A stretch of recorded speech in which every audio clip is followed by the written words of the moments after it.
বন্ধুরা, অচেনা হোম কিচেনে তোমাদেরকে স্বাগত জানাই। আমি আজ তোমাদেরকে দেখাবো সকালে টিফিন খাওয়ার জন্য ডিম টোস্ট বানানো হচ্ছে। তো সেটাই তোমাদেরকে আমি দেখাচ্ছি, দেখো। তো ডিম টোস্ট বানানোর জন্য একটা ডিম ছোটো গ্লাসে ফেটে রাখা হলো, তাতে পেঁয়াজ কাঁচা লঙ্কা কেটে আর একটু লবণ দিয়ে ওটাকে ফাটা হচ্ছে চামচ দিয়ে। তো ডিমটা একটু ফাটলে একটু ভালো হয়, তো সেই জন্য ফাটা হলো।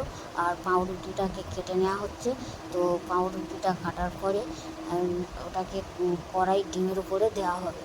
আর এইরকমভাবেই ডিম টোস্ট আমার সকালের টিফিন খাওয়ার জন্য বানানো হচ্ছে। তো দেখো, পাউরুটিটা দেওয়া হলো ডিমের উপরে দিয়ে এইরকমভাবে তুলে নেওয়া হলো। আর তেলটা একটু অল্প দিয়েছি, যেহেতু আমার শরীর খারাপ, তো বেশি তেল খাই না, তো সেই জন্য তেলের পরিমাণটা অল্প। তো দেখো, তো আর একটু টান টান ডিম টোস্ট খেতে আমার ভালো লাগে, সেই জন্য আমি একটু টান টান খাই। তো আমার ডিম টোস্ট একদম পুরো রেডি খাওয়ার জন্য।